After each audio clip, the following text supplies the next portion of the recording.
say that, all right?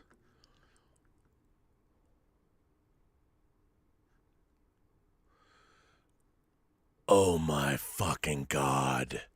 It's Midnight Metal with Dieter Bastian. Wait. Greetings, imagination connoisseurs. Once again, it is I, your Duke of Dope Discourse, Robert Meyer Burnett, and I invite you to watch and listen to the Designing Hollywood podcast, brought to you by Martika Ibarra and the great, legendary Hollywood costume designer, Marilyn Vance. I am afforded the wonderful opportunity of co-hosting the show. If you are interested in the magic of Hollywood, the design of Hollywood, the clothes of Hollywood, watch the Designing Hollywood podcast, available wherever you get your podcasts from, or find the video version on YouTube. That's right, the Designing Hollywood podcast. Why would you ever want to miss it, especially if you love the movies? Tango Shalom is now available on all VOD major platforms. I think we messed that up. Video on demand, or as they say in the trade, VOD. VOD. Tango Shalom is now available on all VOD platforms, which means video on demand. Look how you know. You must be a high school graduate. I'm a college graduate. Really? Yes. I got an honorary degree from Hofstra. Did you get an honorary degree? No, I got a degree. Oh, well, I got honorary. You know, I'm in the Jewish Museum. What for? What do you mean? As a famous Jew in the Bronx. I'm in the famous... I'm in the Prospect Park in the Stones. How big is the stone? Hello, and welcome to Midnight Metal.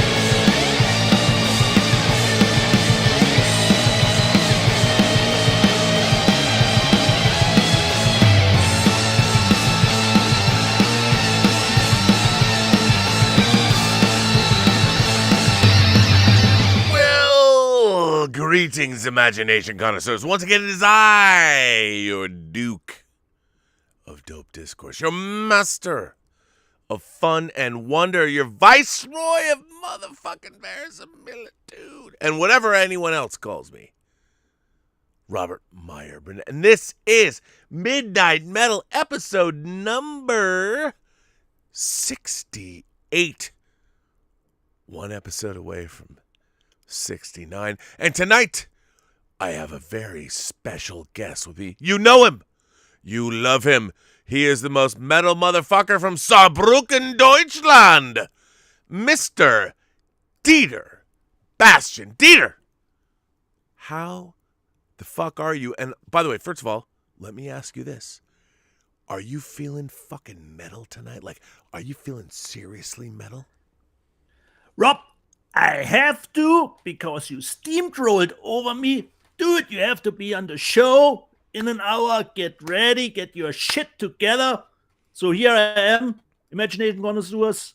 Here I am, rock you like a hurricane, to talk with Rob about new stuff that has come out in the trades. And even before that, we were in a little bit of a Zoom call, and Zephyr Chen gave me the idea to put some coconut water in my coffee. And it would probably have done something against my hair loss. So, Zephyr, you should have brought that up to me more early. So it's just fuck? You just put coconut water in your coffee? What is this? Is this like Gwyneth Paltrow's Goop show when you put stuff in your vagina to make yourself less womanly? What the fuck? Coconut water in your coffee? She said I should. At the moment, it's just black, as coffee should be.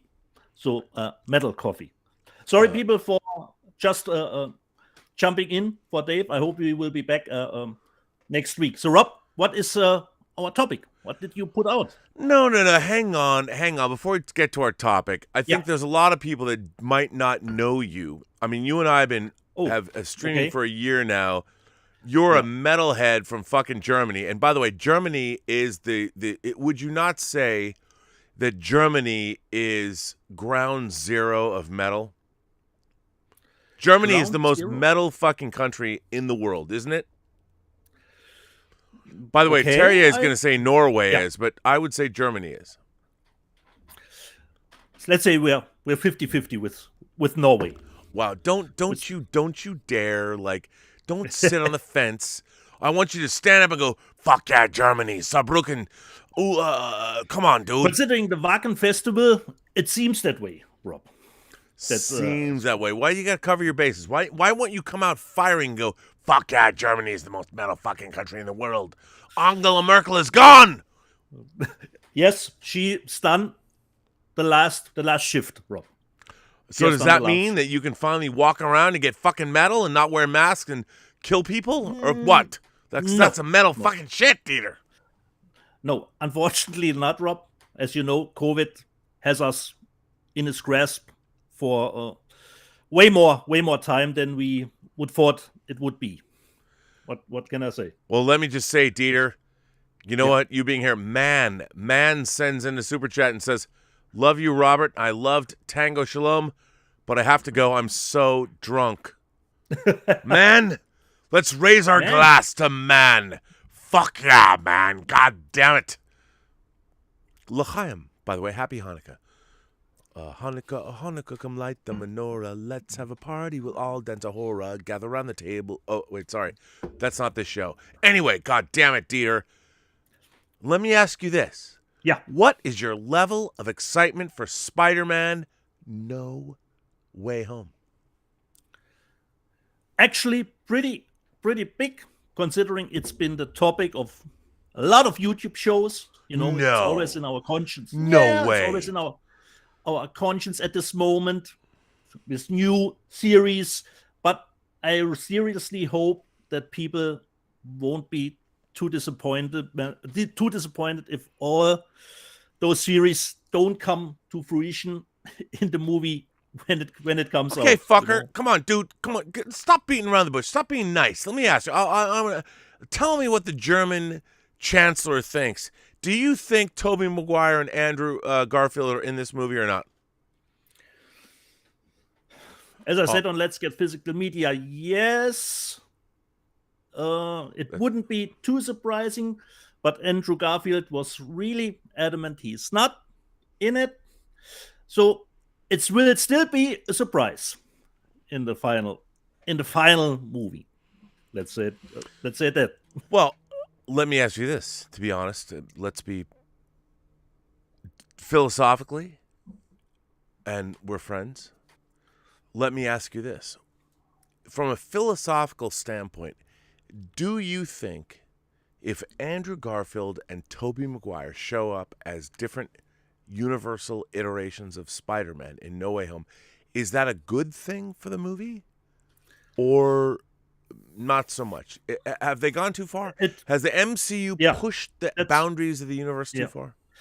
You already told us that you think they've gotten a little bit away too far with Loki and all the multiverse stuff. So it could be, if we remember, considering Spider-Man 3 had too much stuff actually in it from Sam Raimi with 3 villains. So I don't know if the movie can handle all those things, if they're really actually in it. Considering your Instagram poster, Star Destroyer, Godzilla, everything is in the movie.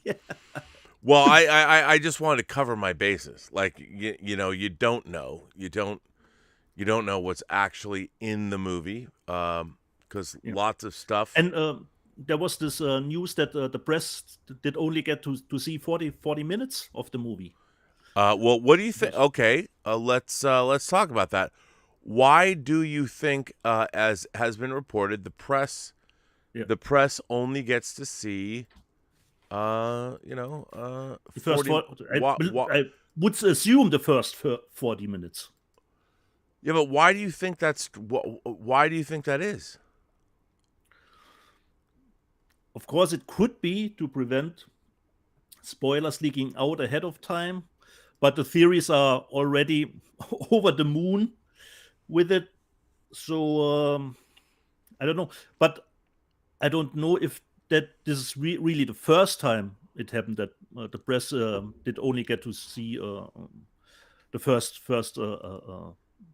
minutes. And I think Grace Randolph said something that she said. Wait, who? Yes, Who? the movie is not finished. Wait, who are you talking about? I think as I heard Grace no. Randolph, You said someone. Oh, who's that? She's And decidedly unmetal.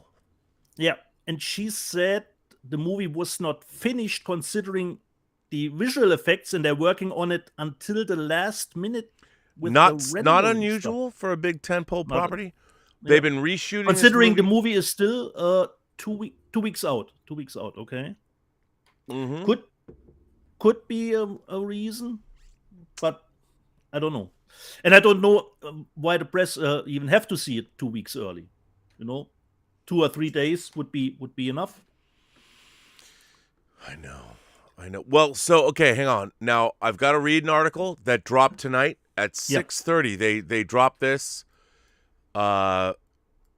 If those of you who haven't seen it, Spider-Man Across the Spider-Verse dropped a trailer tonight at 6:30 p.m. Sony unveiled the title and first look teaser for Spider-Man Into the Spider-Verse sequel at the Brazil Comic-Con today. Dubbed Spider-Man Across the Spider-Verse Part 1. The title implies the film will serve as the first installment of a 2-part sequel. The first part is scheduled to release on October 7th, 2022. Spider-Man Across the Spider-Verse, by the way, I love that title, will chronicle Miles Morales, the hero from the 2018 Oscar winner for Best Animated Feature, as he groups up with Miguel O'Hara, Oscar Isaac, who's Spider-Man 2099, Hello Hot Toys figure, which I already have, and Spider-Gwen, Haley Steinfeld, to face off with a powerful super villain. Issa Rae was also confirmed for a voice role back in June. Returning as producers are Phil Lord, Chris Miller, Amy Pascal, Avi Arad, and Christina Steinberg. Alonzo, I can't even pronounce that name, Rubalcaba is co-producing. Lord and Miller will also be credited as writers on the film, along with David Callahan. Spider-Verse director Peter Ramsey is also returning as an executive producer, alongside Aditya Sood. Well, the trailer, by the way, if you haven't seen it, I will drop it into the chat. Yes, there's a trailer that is out right now, and it says, "Meanwhile, in another universe." If you haven't seen it, check this shit out, son. Yeah, it's a scene. Now, let me ask you this, Dieter. You watched it, right? Yeah. What do you Even think? if you know, I don't like to watch stuff beforehand, considering the movie. But I watched it, Rob. I watched it. And Since what we did talk you about think? it. Looks nice, as the first one did, in the same style, with different kind of flavors, but it didn't give anything away of what the movie will be about, actually. Right. And since right. they are planning a two-parter, that's good to know. Good to know, since the first one was really successful. Yeah, it was. Now another spider thing that everyone's talking about. Oh my God, Spider-Man No Way Home. One of the things I am really looking forward to is Morbius, the living vampire. Morbius. They dropped a trailer, actually a new poster. Look at this Morbius. Jared Leto, by the way, coming off of his great performance in House of Gucci, they dropped a new scene and stills. And the upcoming installment of the Sony Pictures universe of Marvel characters is set. Here's what they're calling it in the press. The upcoming installment of the Sony Pictures universe of Marvel characters. I guess that's what it's called. The Sony Pictures universe of Marvel characters. All right, you mean Spider-Man characters or whatever, is set for release in theaters on January 28th, 2022. The story and screenplay are based on Marvel comics by Matt Samsa and Burke Sharpless, and stars, in addition to Leto, Matt Smith, Audra Arjona, Jared Harris, Al Madrigal, and Tyrese Gibson. The film is produced by Avi Arad, Mac Tolmach, and Lucas Foster, with executive producers Luis Rosner and Emma Ludbrook. Well, there's the poster. The new scene has dropped, the scene from the film. And you know what? I'm just going to put it in the live chat so you guys can watch it.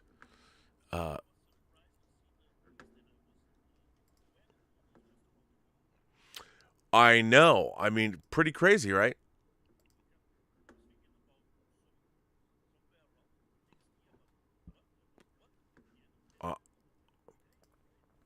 I know. Well, apparently I can't drop it in the chat, but just look up the Morbius scene. You can see it. There it is. It is what it is. It's Morbius. So, considering one point, Rob, PG-13, is it the right way to go? I know it will be PG-13.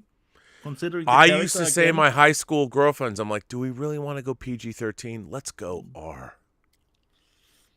That's what I said to them. They always were game, by the way. They're like, yes, let's do that. Just be careful. I'm like, all right, I was. For the box office, I can understand it, but I have watched the scene. It had a nice tone to it, and I watched the filmography from the director, and I saw that he did do Live, the great little sci-fi movie, and Safe House. So actually, that gives me high hopes for Morbius. It's true. It's true. So let me ask you this: what do you think about the I mean, obviously there's the Marvel Cinematic Universe, and then there's the Sony Spider-Verse, Spumcuck, whatever they call it. But how do you feel about that? I think they're all one. What's happening is, I think Sony and Disney, the Marvel, they've been coming together, and they're creating one large interactive universe.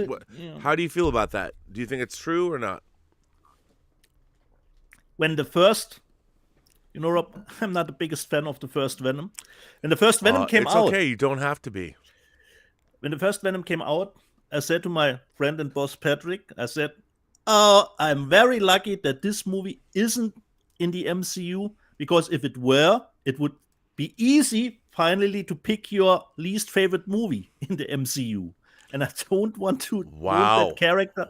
And I don't want that character in the MCU, but now it's probably could happening if he shows up in No Way Home. And then somehow Venom will belong in the MCU, which would be a bummer, because Venom is trash. Both movies. Wow. I said. Wait, don't you love trash?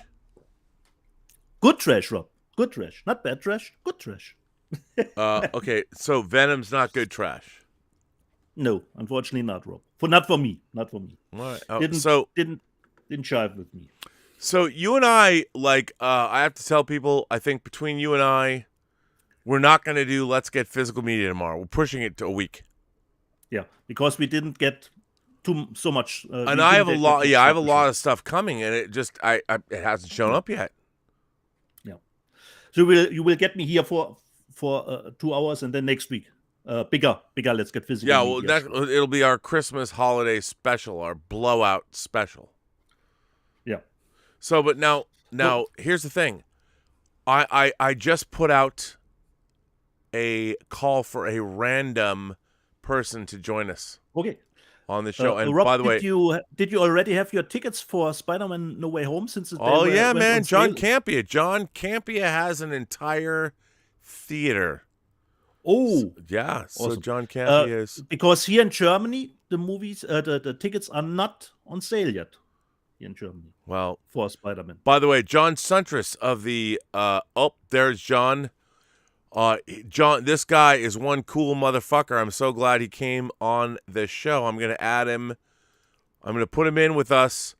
I'm not gonna call him some rando like I had it. I had it list. Oh wait, we lost him. We lost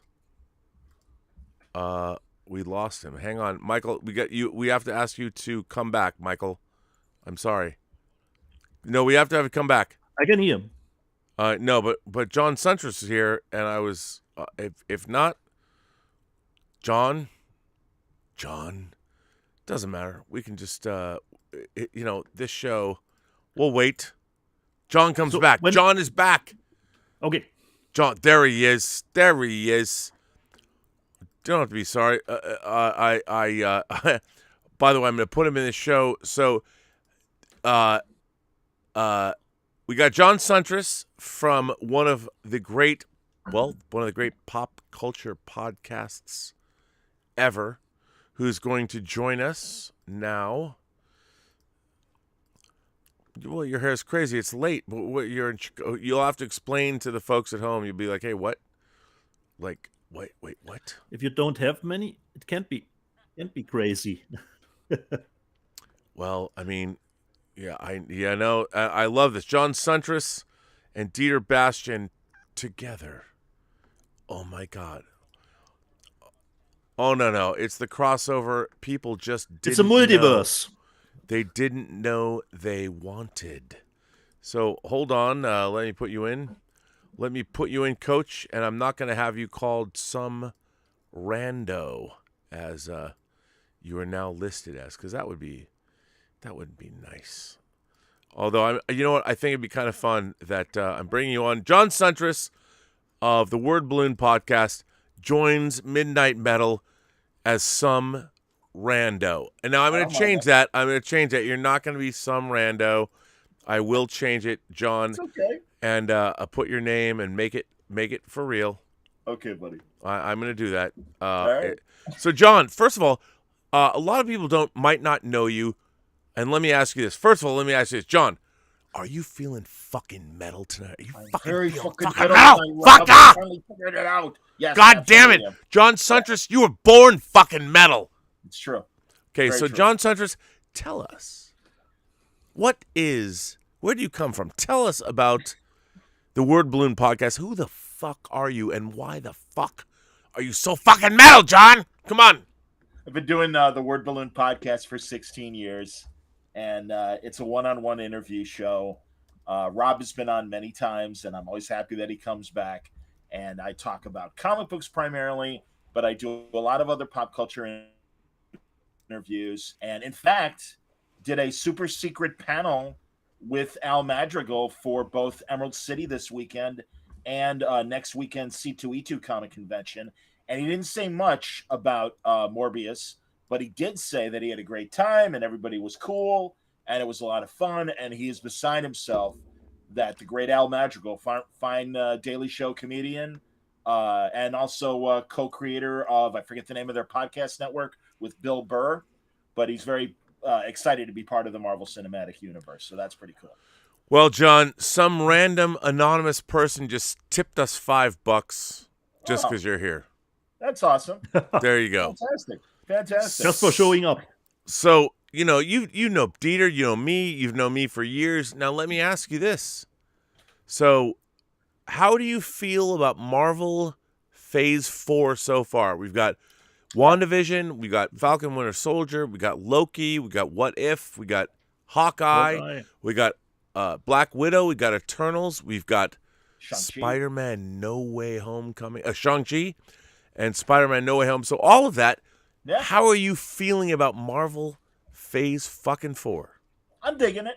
I really am. I've in general, I liked WandaVision the least, but that doesn't mean I didn't like it. I loved it. I thought it was a lot of fun. Falcon and Winter Soldier was my best experience. I am an episode behind, although I know what happens as far as the big moves this week with Hawkeye. I think Hawkeye is a blast, and I understand why the ratings were a little down, just because everybody dumped all their content for like Thanksgiving weekend. Right, They watch yeah. everything, you know.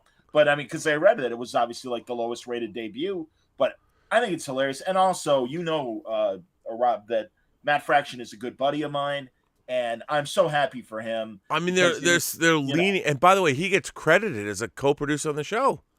Yes, they because they're adapting. You know, for the first time, Marvel's like, we're directly adapting your comic run, dude. You're a producer on the show.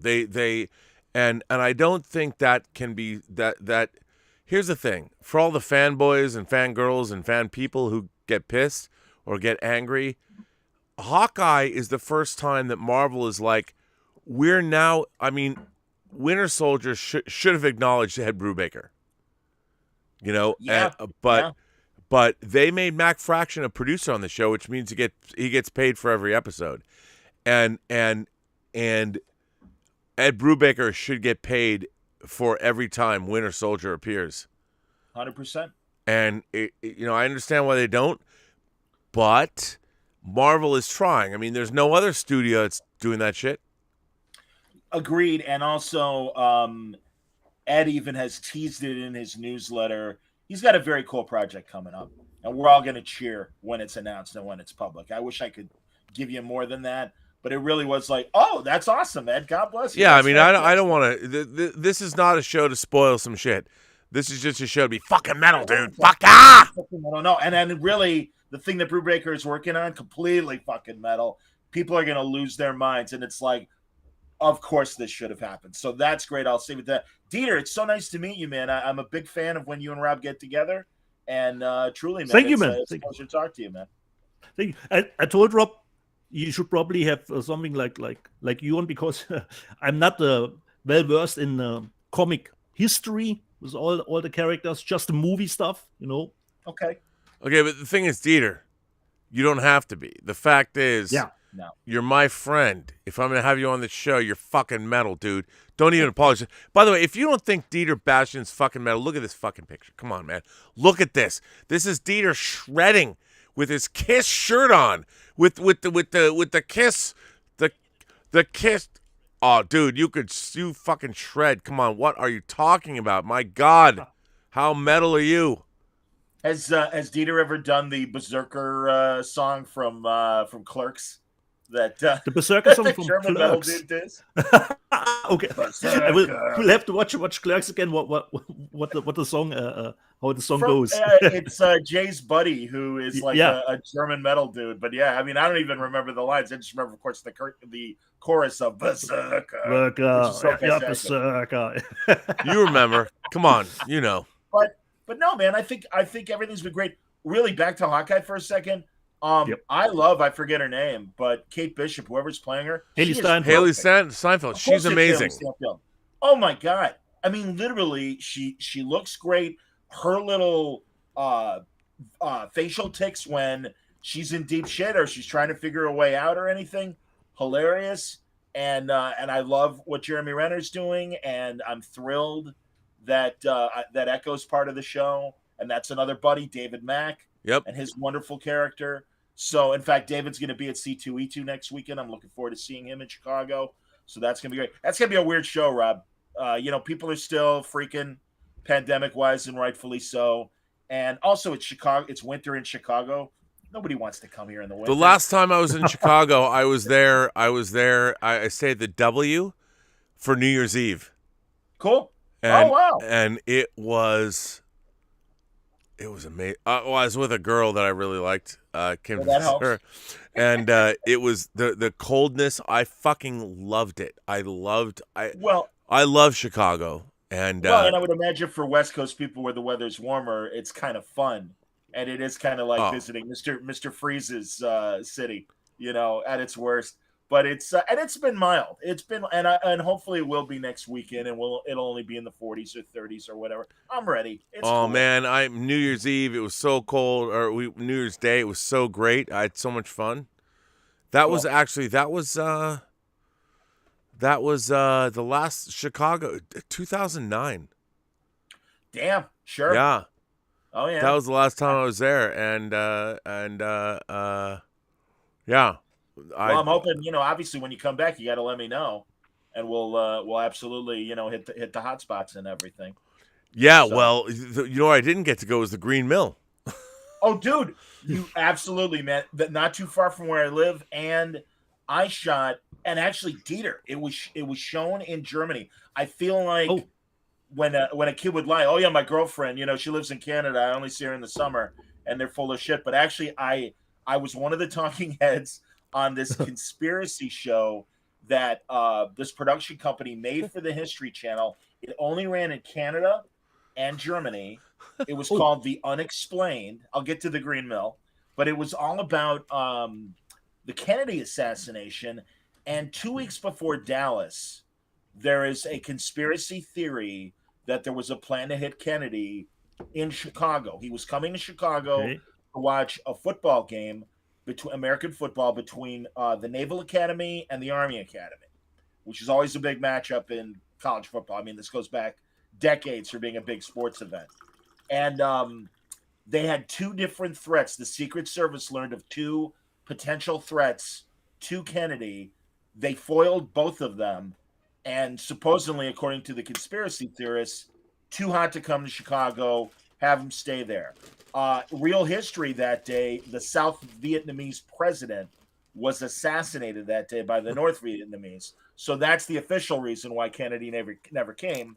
Conspiracy theorists believe otherwise. This gentleman, who has since passed away, was the first Black Secret Service agent for the Kennedy administration.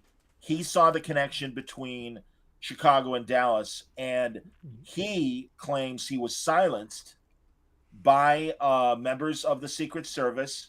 Wow. He was caught in a scandal where he was passing off phony $5 bills and sent away, and he claims he was drugged. And while he was drugged, one of his detainers told him, when we get through with you, you're not going to remember your name, let alone whatever happened to Kennedy. But anyway, for this conspiracy show, I interviewed him at the Green Mill, and it felt like a scene from The Sopranos or Godfather. It was so great. Wow. Green Mill is this notorious jazz club that goes back to the 20s. Capone was a patron of the Green Mill, and they actually had, when the police would raid the club, there was a secret tunnel underneath the Green Mill that would go across the street. So they would run through the tunnel and be 2 steps out of the cops when they would bust the joint back in the 20s and stuff. Great place. Amazing place. I got to tell you, when Free Enterprise opened, it opened in 3 cities, L.A., Chicago, and New York. And I got to go to Chicago because Rafer Weigel was Tim Weigel's son. Yep. And so we had it was very funny. There was a backlash, I think, against the film in the local papers because people didn't like Tim Weigel or whatever. That's fine. But what I loved was when I got to Chicago, it was the first time I was in Chicago, and Rafer's like, so is there anything do you want to go to the sports stadium? What do you want to, you want to see some downtown or jazz, Chicago pizza? I'm like, bro, there's only one place that I want to go in Chicago right now. And he was like, well, what's that? I said, the motherfucking Green Mill. And he's like, what? You want to go to the Green Mill? That's like people from the 60s like the Green Mill. And I said, I want to go to the Green Mill because James Caan owned it in Thief. That's right. I mean, it was a movie in Thief, which, by the way, is one of the most fucking metal. If you want to see something metal, watch the first opening 10 minutes of Thief. It's on YouTube. You can watch it. Tangerine Dream. On YouTube. Wow. Watch the first 10 minutes of Thief. Some of the most metal shit that's ever been in any movie ever. When James Caan plays a safe cracker, and Michael Mann, who directed Last of the Mohicans, Heat. Right. I mean, I have to tell you, I got to interview. I do a podcast, the Designing Hollywood podcast. Yeah. And I was talking. I did one this week, and Janty Yates worked on Miami Vice. She was the costume designer. Awesome. And wow. when I said to her, it's very funny to do this because the costume designers are not used to people fanboying out on them.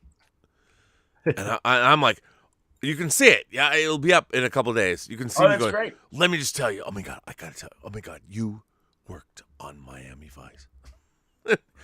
and We all wear pastels and T-shirts with jackets because of Miami Vice. Well, 100%. yeah, I mean, I said, you went from peach polyester to real linen suits. I mean, Yes. I want to live in a world where I can live in a rumpled linen suit that's dry cleaned every single day for the rest of my life. When Steve Buscemi is on The Sopranos and he's just out of prison, and he's Tony's cousin, and he's basically wearing a Miami Vice kind of suit and everything, and it's great. He's got the sleeves rolled up. So 80s. It's so fantastic. So good. So good. Yep. Hilarious, man. No, and I have regarding Thief. Oh God, what's his name? Character actor John Santucci. John, yeah, yes.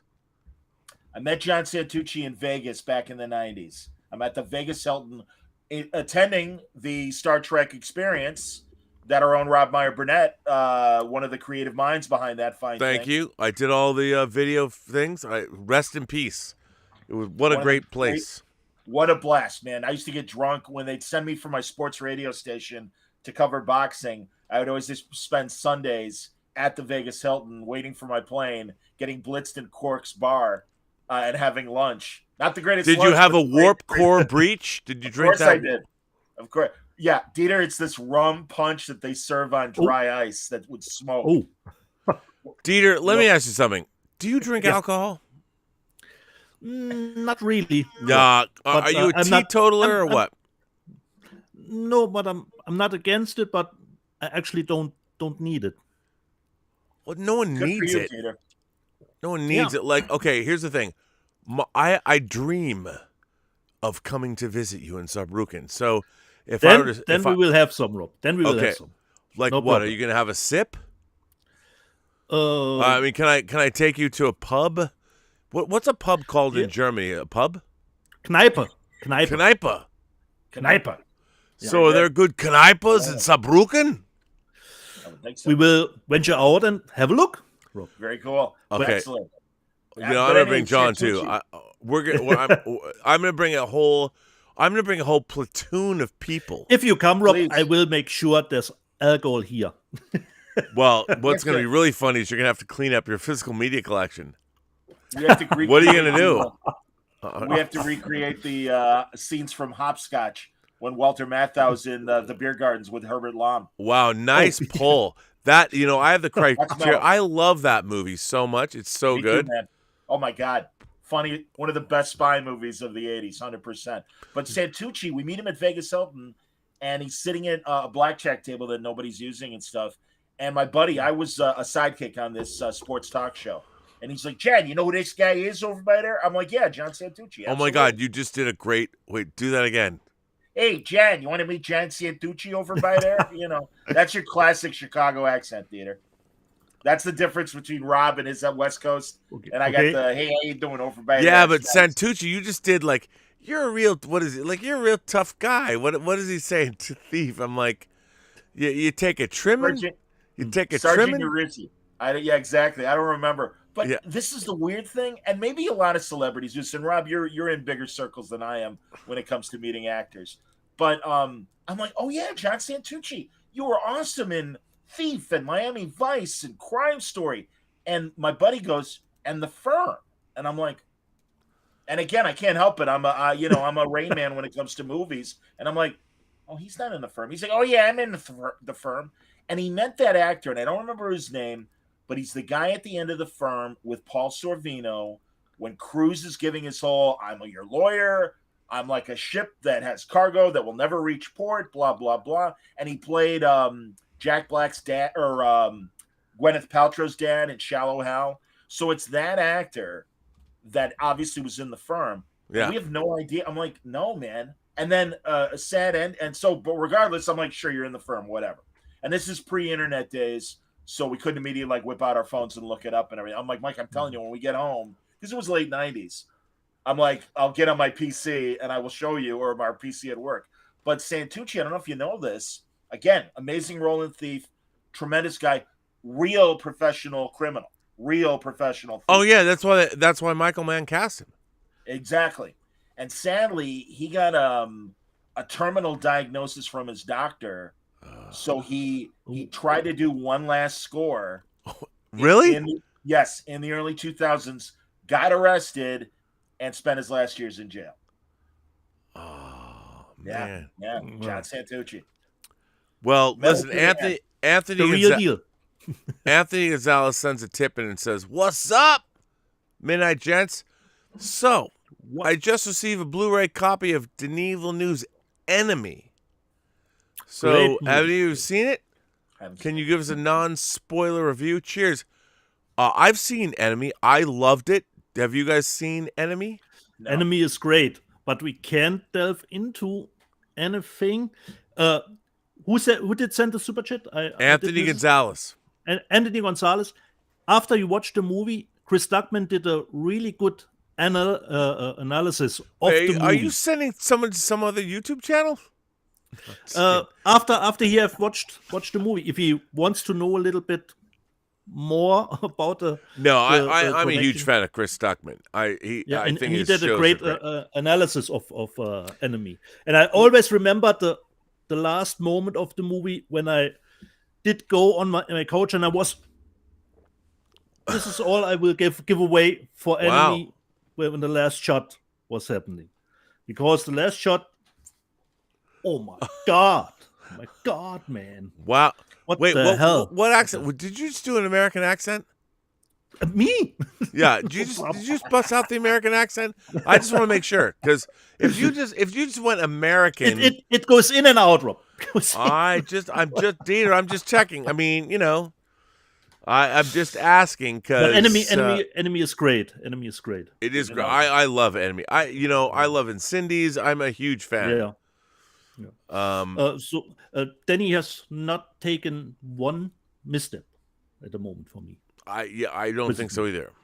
Nope. Rob, have you seen? I don't think it's been in Germany yet, but Turner Classic Movies ran this amazing Dean Martin documentary over Thanksgiving week. I have not watched it. Okay. Fantastic, and really, man, you want to talk about somebody metal? It's Dean Martin. No, Dean Martin is fucking metal as fuck. Come on. Yes, and as they all say, and we've all heard it for decades, everybody wanted to be Frank Sinatra except Frank Sinatra, who wanted to be Dean Martin, because there's variety show footage of them working together, and you just see Frank looking at Dean like, man, he doesn't care, and everybody's loving every second of what he's doing right now. Yep. And it's just Dean effortlessly singing and effortlessly playing to the camera, and it's like, how the hell does that guy do that? And it's so great to see that where there's someone that impresses Frank Sinatra. But that's only a taste of this. It's a documentary. It's called King of Cool, Dean Martin, King of Cool. It's on Turner. It's on there on demand right now. Oh, and another thing, gentlemen, I don't know again if it's playing in Germany, Dieter. Have you watched Brian Volk-Weiss's Star Trek documentary series, The Center Seat, that is being buried on the History Channel here in America? No, it doesn't ring. Yeah, you know what's wrong with that documentary? That you're not in it. In it. Yeah, I respect that. I mean, no. By the way, can I just say, this is my favorite thing ever. So, I can't say everything about this, but let's just say there was a Star Trek event that happened this week that I was excited about, a creator that I love.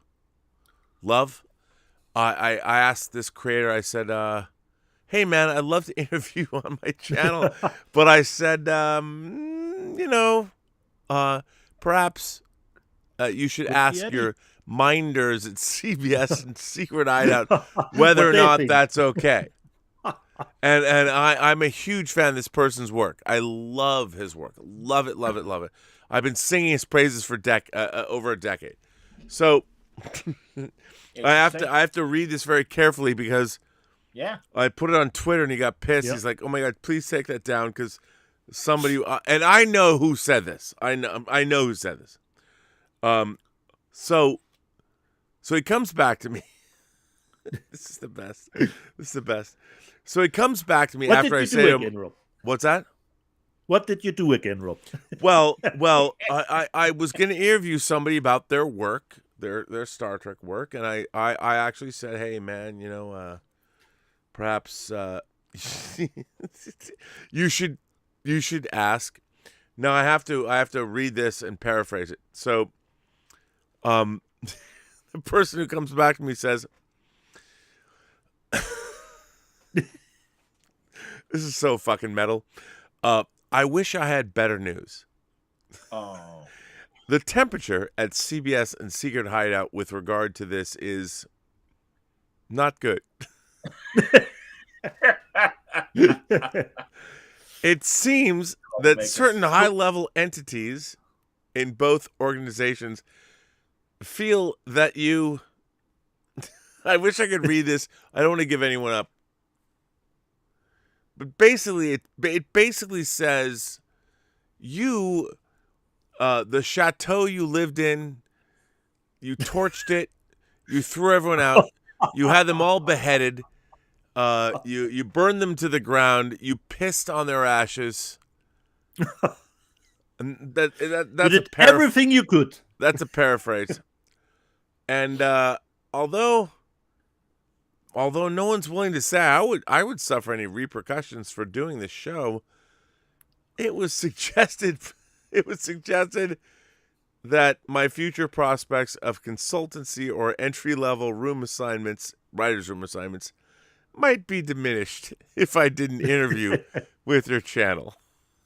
So they put up the drawbridge from the chateau. I'm like, what's so funny about that is I genuinely love this person's work.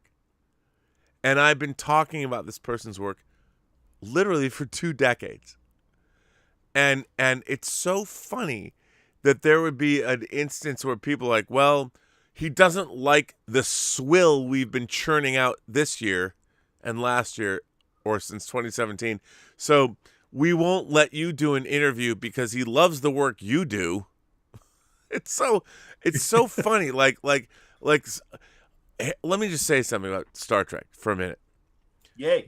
There's a Twitter feed. There's a Twitter feed like Star Trek on Paramount Plus or whatever. Uh-huh. Yeah. It was a new Twitter feed. I went there to follow it. I have a Paramount Plus subscription. I went to follow it. I was blocked. They had pre-blocked me. Paramount had pre-blocked me because of apparently my opinions about Star Trek or whatever. I'm like, I'm a customer of yours.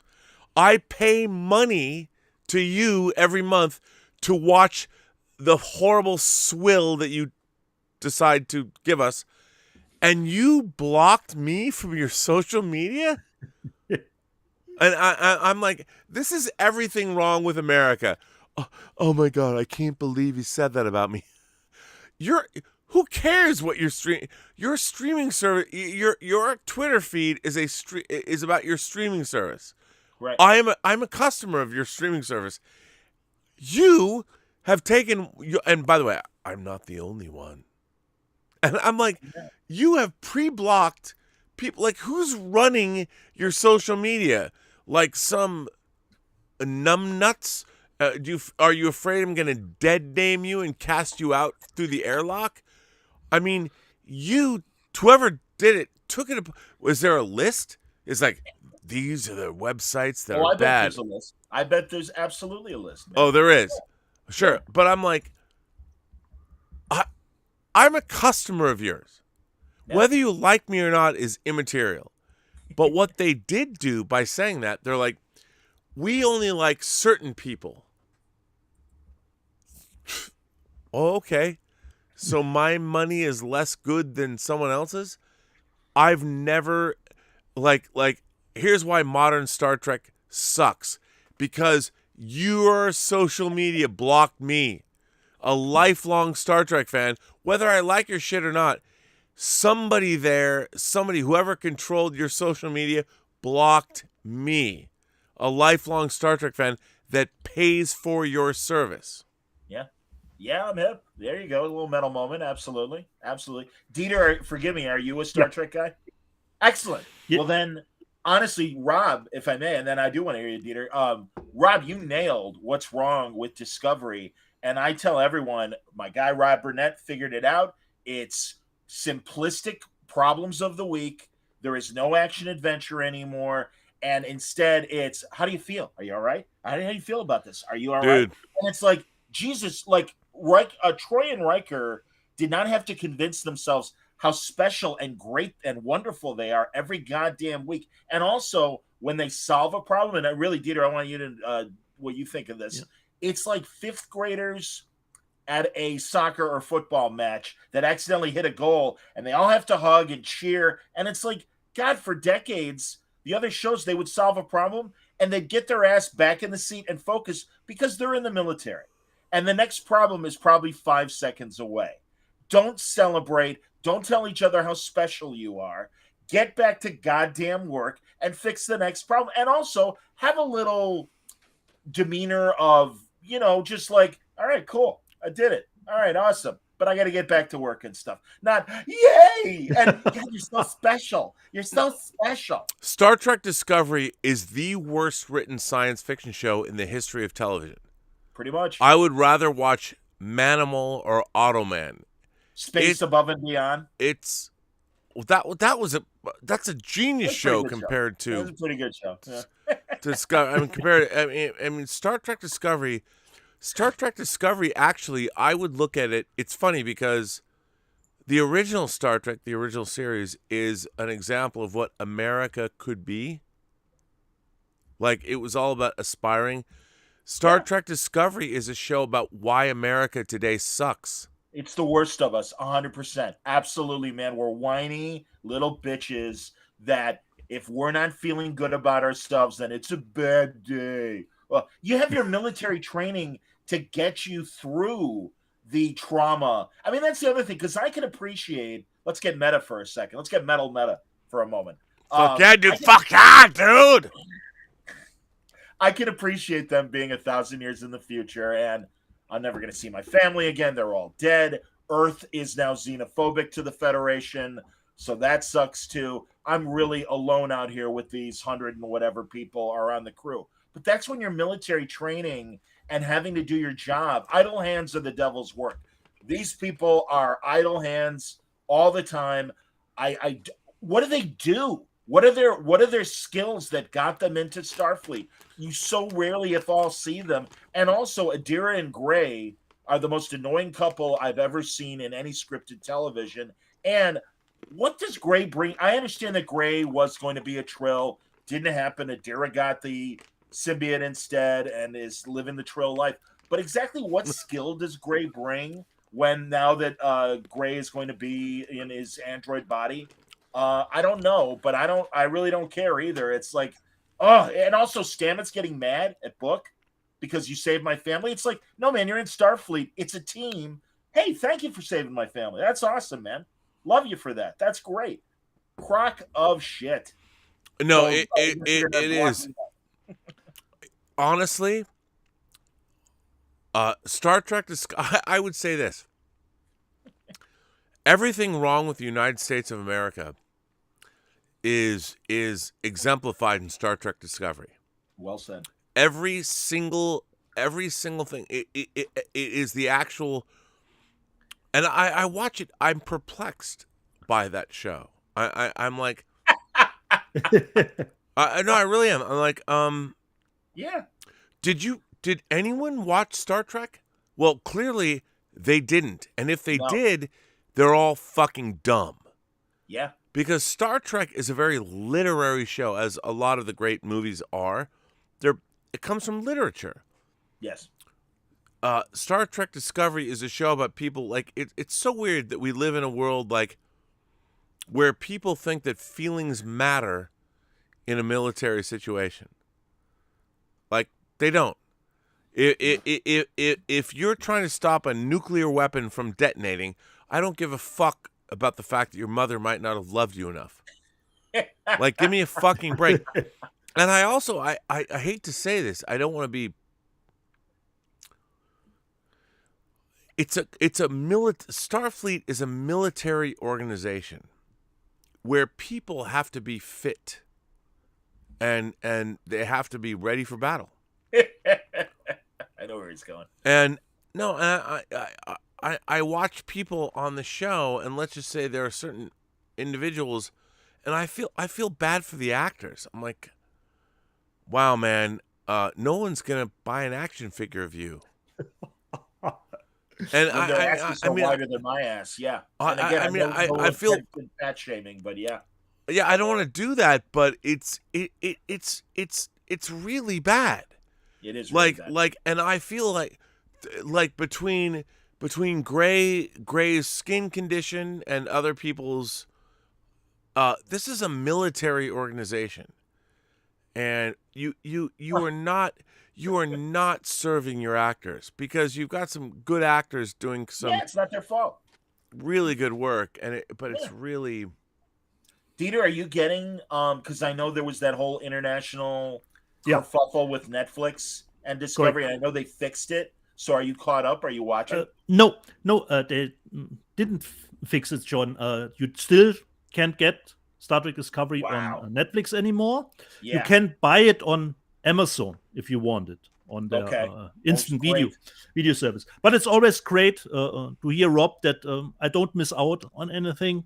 So I probably won't buy it. And I had an absolutely great laugh on Observations this week when Rob made that great analogy, or there is a danger out there. That great transition to how you are feeling. And it was a great laugh out loud moment for me. It's true, man. It's so true. So for me, that the show is not on Netflix anymore, it would be a bummer if there was nothing else to watch, but there are so many stuff that I can watch. I don't miss out on anything. Considering Rob is keeping us up to date, what is happening in the show. Well, I have to say, I watched this week's episode, the third episode. I'm like, I can't up and down, up and down. I was like, I can't watch this show anymore. Like, really? Are you done, Rob? Mean, well, here's the thing. The Nitpicking Nerd. There's a channel, the Nitpicking Nerd. I don't know if he's Spanish or whatever. That guy fucking rules. Oh my God, yes. His Discovery reviews are so great. And here's what I'll tell you what happened to me this week. So one of my favorite I can't reach it. One of my favorite things about Star Trek is a company called Exo-6. Okay. And Exo-6 is like Hot Toys.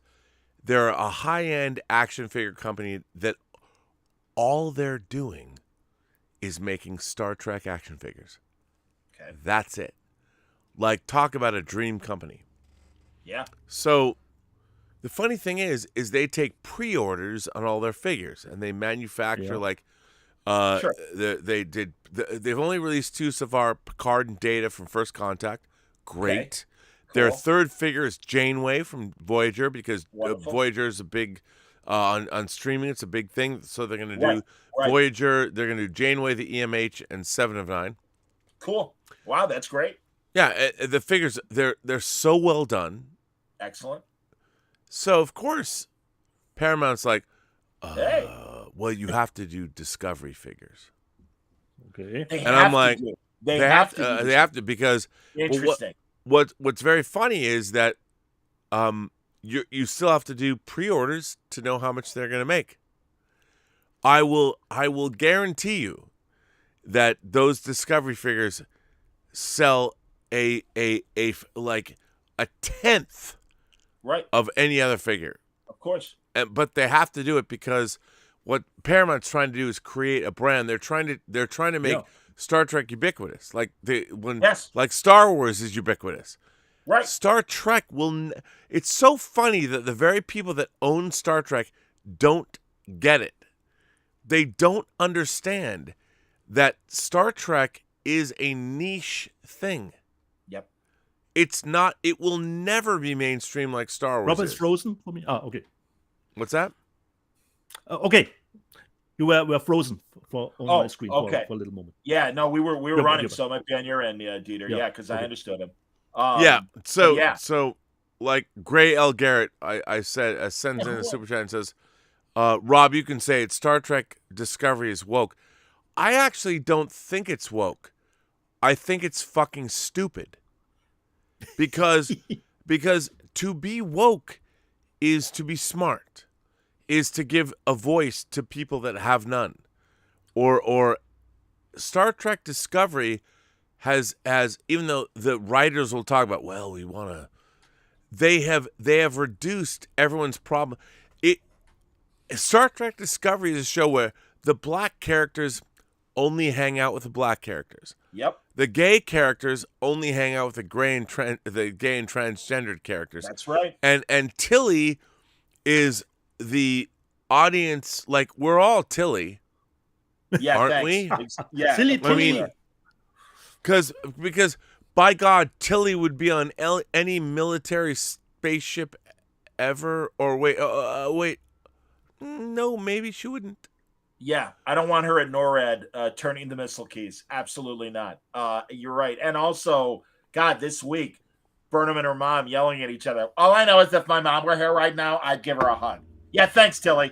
That's great. And I'm glad you're on the away mission because you're so qualified for this away mission. You idiot. I mean, when you watch this, I honestly, I do watch the show perplexed. And this episode, the last episode, they have a galactic calamity, and oh no, now let's do a standalone episode about the Romulan monks that were made up for the show that was stupid in the first place, and now the Qualop lot. And what's funny is, when I get pissed about this, I speak about it on Twitter. They're like, "You're just an old white cis male." I'm like, so wait, should I build my own bonfire and tie myself to my own pike? Do you want to burn me at the stake? Or do you want to say that this writing sucks? Like, I'm not here to I don't want to criticize you, but this show is terrible. Yeah, man. No, we're like terrible. grandma. We're like grandma with her soap opera where it's like, well, don't watch it. And it's like, no, you don't understand, because I'm a couple years older than Rob Dieter. It's like, we've been watching this since we were like 5 years old. And these are, as grandma would say in American culture, these are my stories. I need to watch my stories, even when they suck, because I've been watching it forever and I got to see. And also, and I know Rob feels this way, every week it's like, well, maybe I'll like this one better. And I'll even what? say, Yes. 10 minutes into this week's episode, I'm like, all right, they're doing an away mission. Maybe they're actually going to try and do problem of the week a little bit. Great. I'm in. And then we were disappointed. 50 minutes later, it's like, nope, same shit. And here's the thing. They're getting paid a lot of money to write this stuff. And at the same time, this week, the last book in the Star Trek Coda series came out. I'm reading it. It's amazing. Have you got the third book? I already bought it. I'm only halfway through the second book, but it's Star Trek Endgame. It's so great. It's Star Trek Crisis on Infinite Earths. That's true too. You're right, because it is parallel universes. Yeah. Yes. Wait. Yes. The fourth book is so. It's like if you don't think you could get more fan service, you will. I'm sure. It was so there was a moment. I shouldn't say what it is. I won't say a word. But No, it is. spoilers. Let me just say it's somebody says, "Shut up, Wesley." Oh, that's great. In the middle, you wouldn't know it, and it's so brilliantly done because David Mack is the man. Exactly. I was going to say they've got 3 writers that have been writing excellent Star Trek novels for the last 20 years. 2 decades. Yeah. And you yet don't know what they're doing. And yet they're going to sideline those guys. Yeah. And it's so funny because these guys have been writing great Star Trek for 20 years. They've got thousands, tens of thousands of pages of their work. 100%, man. No, I'm with you. And I didn't mean to derail with Star Trek talk during Spider-Man talk. Forgive me. No. Dude, this is Midnight Metal. You can talk about any fucking thing you want. But for me, it's like I've been reading Star Trek novels for 40 fucking years. I have 40 fucking years worth of Star Trek novels right over there. And it's like, I'm like, so You're telling me that this one thing that's been in Star Trek lore for 20 years, all the people that worked on it, tens of thousands of pages, that their work sucks? That you have to now say that, well, it doesn't reconcile with Picard. So I would be like, Picard doesn't reconcile with the work these writers have done. 100%, man. I'm like, it's ass backwards. I'm like, why is it that these writers have to end their 20-year story so some dumb motherfuckers that are bilking Paramount and CBS to make Star Trek shows, they have to like tie these great stories into inferior product? I hear you, man. Absolutely. And also, it's so weird. It's so weird. And they don't even know. And the spreadsheets, they're like, well, we have to cut down on money or whatever. We have to do this. And I'm like, yeah, you know how you could solve your problems? Make good Star Trek. You've made, and you know what? There's a lot of stuff to love about Lower Decks and Prodigy. Fine. But you know what? That's not, an animated show on Nickelodeon. Your Star Trek sucks and it doesn't make any money. So fuck you. And why are you trying to let me get a little metal here? Why are you trying to push this swill on us? Yes. Give me a fucking break. And when it comes to action figures, the X06 high-end action figures, they have to meet with Kurtzman and Secret House. Well, you have to make action figures from our show. Well, okay, fine. We will. We'll put them up for pre-order. And I'll say this. Hey, X06, you've made the best Star Trek action figures ever. I can't wait until your Discovery figures go up for pre-order because no one, well, maybe some, but they're not iconic. They're not good. Their uniforms suck. No one. There are two action figures from Discovery I want. Saru from Now with his maroon uniform. Great. Yep. And the Mirror Universe Georgiou. That's it. Hilarious. I'm not a fan of Georgiou, either Mirror Universe or regular universe.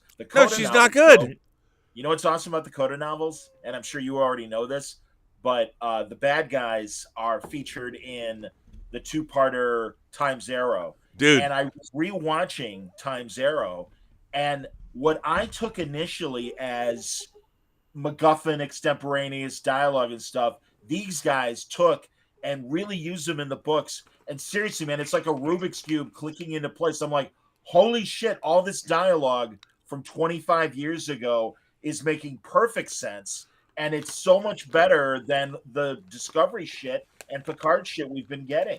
And it's so sad because, again, you're right, man. These novelists, that's what these guys and women do. They find great stories in between the raindrops and provide us with great entertainment where it's like, I remember this stuff. And oh my God, now you've taken it and made it into something 100 times more interesting. And that was incredible. And also just the level of writing again. I've watched several Next Gen and Deep Space Nine episodes over this weekend. And it's like their problems of the week are smarter. They're more interesting. Their character moments are deeper and more interesting. And not just how do you feel? It's embarrassing the shit we have to put up with right now. Well, I'll flat out say it. The people writing Star Trek are not qualified to write it. They might be qualified to write something else. Right. And it's very funny that me as a critic of modern Star Trek, I know that I'm not wrong because I've been a Star Trek fan for 50 years. Yep. And what kills me is that when I read revisionist history about the original series, it's not as good as it was so misogynistic and so cheesy. I'm like, okay, that's fine. But your opinion doesn't matter because history already judged the original series. There you go. I don't have to explain to you why the original series is good. And if you want to be a contrarian, go ahead. It's fine. Go ahead. I don't care. But you cannot deny that the original Star Trek is what it is. It was probably one of the most hugely influential pieces of pop culture ever. Yep. So when someone comes out and goes, well, I don't like the original Star Trek, it's cheesy. I'm like, dude, you know what? I don't give a fuck.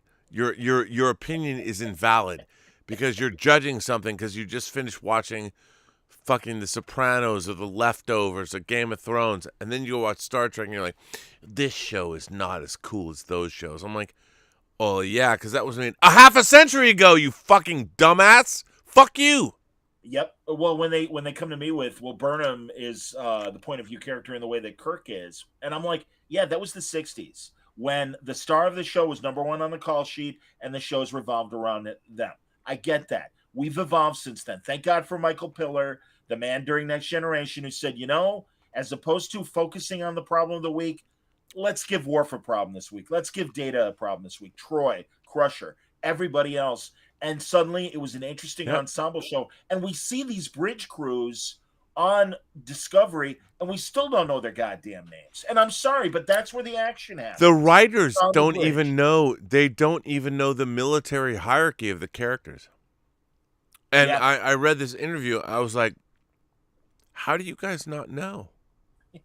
like if Burnham, who by the way leaves the bridge, and here's the thing, Sonequa Martin Green is a beautiful woman. Absolutely, she's absolutely beautiful. I don't care what color she is, and I don't dislike her on the show as a person. Oh, okay. Because she's killing the dialogue. My problem is the dialogue she's been giving to say is bullshit. It's fakakta, ridiculous, insane stuff. Yes. And that's a weird place to be in. It's depressing. It really is depressing because, again, I mean, even my problems that I had briefly with Voyager and Enterprise can't measure to the frustration of that. Oh, by the way, I got an Oculus and I got the VR thing, and I've been having trouble loading Bridge Crew, the Star Trek Bridge Crew game. But I can't wait to play it because I'm so excited to be, and I've got several friends that also have it, and we're all excited to eventually play it. So it is in virtual reality? Yes. No. Yes. Oh, okay. Yeah, there's a PC, there's a PC version as well. That's okay. But I mean, God, this VR version is like amazing, and it's a next generation bridge and an original series bridge. So pretty cool. I'm definitely for it. So what are you chewing on, Rob? Pistachios. Attaboy. Very good. That's all I eat. I mean, my snack foods are pistachios. I shouldn't. These are chili pistachios, which I shouldn't eat, but why? Heartburn? Well, no. I mean, I'm trying to lose weight and all that. I hear that. But pistachios. I love nuts. Yeah, me too. But these have extra added sugar and barbecue sauce. I understand. No, I get it. Look, because you know what? I always say on the show, I'm like, I'm going to die soon.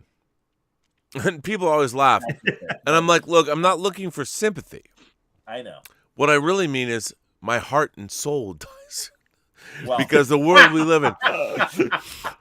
The mortal coil gets more rambunctious. Well, I mean, the funny thing about it is, like, I do not understand. I thought today we would live in a world where it's understood, like, okay, how about let's not pollute our environment? Meaning, not like global warming, which ebbs and flows. I'm talking about us. Yeah. Like, there are 5 Pacific gyres that are the size of Texas in our oceans that are full of plastics. Yeah. So why not clean it up? I mean, to me, that's the thing. We live in a modern age where people would rather argue about hypotheticals than deal with the actual reality of the world they live in. And it's weird. It's a weird place to be. Yep. Well, and again, I mean, not to go off on the pandemic again, but I compare it to when the World War II effort of, hey, let's all work together and let's do our part on the home front as much as on the battlefield and stuff. And I mean, good Lord, can you imagine this attitude now during not only World War II, but the polio epidemic when Jonas Salk came up with his vaccine? And can you imagine the people like, well, you're really impeding my rights, making me take this vaccine. And it's like, hey, man, if you want to be crippled, God bless you, I guess. What else can you say? And then again, now Omicron, good Lord. I'm a Greek. I know my alphabet. It's like, goddamn, what happened to Gamma and Delta, or Epsilon and Zeta and Theta and all those variants already at Omicron? What the fuck happened? Well, no, I mean, and the funny thing to me about all of this is that, like, so this variant exists. It's here. And honestly, it's not going to kill you. It's something you'll be infected by, and you have to deal with it and beat it off and all that. But it's such a weird thing that you survived, and then the world around you, there's a whole drama that no one knows about, and then it's like, well, we have to go upstairs and we're going to fight the world war, and someone will be crowned the Super Bowl king. But you probably weren't like I wish I could celebrate it like that, but I can't. What are you going to do? It's ridiculous. Are you excited for, the Spider-Man movie? I don't mind getting back on Spider-Man. Come on, man. Let's do it. I'm very. I think this is going to be a terrific. It's a great opportunity. Do you have your tickets already too? Do you have your tickets John, already? Did you have to buy? Well, he's in the press. Do you get free tickets? Oh, me? Yeah. No, I'm not. No, man. I'm not part of. I used to be in radio, Dieter, for one of the big American networks, but I got downsized a long time last year. And I do the podcast independently. No, I'm like your former, although I'm not a little bitch about it, some of your former colleagues that are YouTubers that are, well, I don't understand why I'm not on the press list for Star Wars Galaxy Quest or Galaxy's End or whatever. And it's like, get over yourself. Topic I take. Good Lord. I'm like, nobody owes you anything. God bless you, it ain't sir. Show business, it's show money, or whatever you say. It ain't show friends. It's show business. Yeah, man. And it's true. It's absolutely true. And it's fine. Hey, if you want to be an outlier and a pundit and truly not kiss ass, fine. But then you're gonna get shooed away from the social media thing, like you got blocked or whatever. But even if you are a kiss ass and love everything about a franchise, they owe you nothing. So no, I'll buy my ticket. I'm gonna be cool and everything. Although I have to admit, I have yet to go into a theater since the pandemic. I saw my first live concert in an arena. I saw Nick Lowe, the great British pop star, 2 weeks ago, and it was fantastic. So that made me I'm like, all right, maybe. I still haven't seen Eternals. I do want to see it, but I don't feel I need to rush to see it. I'm getting very comfortable sitting at home watching a big movie and stuff. And God, now with Oculus, hell, you watch some movies on that. It's the movie theater experience without all the annoyance. I know, and I have to say, I rail about. Last night, I read an article about the human brain actually creates endorphins when you're sitting in a group of people having a collective experience. Oh, I believe it. Yeah. Yes. It's real. Meaning, when Captain America gets Mjolnir and says, "Avengers, assemble!" Like when he gets that, and the audience went fucking berserk. I mean, I was on the Disney lot when I saw Endgame, and that moment, I mean, it was a collective fantasy moment for the entire Western civilization. Yeah. I mean, people might laugh, but I'm not wrong. I mean, it was incredible. Well, and I'm like, go ahead. I loved it too, but You know, it was a culmination. People love that character, and they understood the reality. They understood the mechanics of Thor's hammer. You know, over the course of movies, like he couldn't pick it up, but in that particular minute, he summons Mjolnir, and what I loved about that scene in the movie was no one could have done that except Chris Evans. No one. and you know, you talk about third party figures or whatever. That Hot Toys figure is amazing. And he's transformed himself in that way that when they try to remake movies, and you know this, Rob, and I'm sure Dieter, you know this as well. Sometimes it's like, no, there are great movies, but then there are vehicles for stars. And it's like no one else can do It's a Wonderful Life. Maybe Tom Hanks can. I know that he's always the modern day Jimmy Stewart cipher that they look at and stuff. But Chris Evans really transformed himself to be Captain America. And that's why, whenever they will reboot the idea of Captain America, just like Indiana Jones, just like Luke Skywalker, that's a tall fucking order. And good luck, because I think Chris Evans really made that part his own. Oh, no, it was incredible. Yeah. But going on that same logic, Dieter. Yeah. What do you think? I mean, are we talking out of our asses, or is there a way to make new heroes, new stories? I mean, you're in a foreign country that's limited, but still, German. I mean, one of the great TV shows the last 10 years is the German series Dark. Yeah, Dark was really surprising to me, and that show, if it weren't for Netflix, would probably not have been made on German standard television. Interesting. Considering the genre and the time travel stuff, I'm really happy that some streamer like Netflix is there, because I don't see that kind of show would have made just for standard TV, or the show or the movie like Rob, Blood Red Sky from Peter Torwart, who did make Bang Boom Bang. That genre pieces rarely get made here in Germany. And like John said, I'm really comfortable here to watch movies here too. And they have now put the restrictions more up.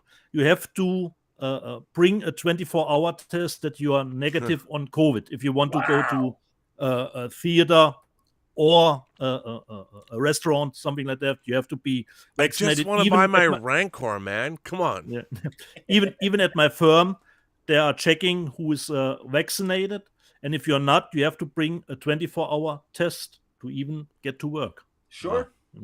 Well, again, I mean, it's a terrible situation, and you want to make sure everyone is safe. I get that. What you were saying, Rob, about the collected experience of being in a group and everything, and seeing something like that. I know, watching Nick Lowe perform live music, and it's been 2 years. And also, I was really in the 90s. I worked at a rock station here in Chicago, so I saw a lot of live shows. I forgot how good you feel when you're all enjoying music and stuff. And it literally, like, I could feel it in my soul. It was such a nice. Yeah, I mean, we missed that. The show, I mean, music used to unify us. Was the show sold out, or did they space out the No, we were right on top of each other. We were really sitting next to. There was no distance, and because we were allowed to drink, no masks. Okay. Pardon My me. kind of show. It was fantastic. It was great, but everybody was you had to show proof of vaccination. Yeah, we did. Yep. It was before I got my booster. I just got my booster this week, and but it was great. We get it next year. Oh, good. Oh, good for you, man. Good for you. Is it? And I mean, is it readily available in Germany? Because I am. Yeah, it is available, but I didn't get an earlier. Yeah, because you were in the movie theater. You were probably watching, Fast 9.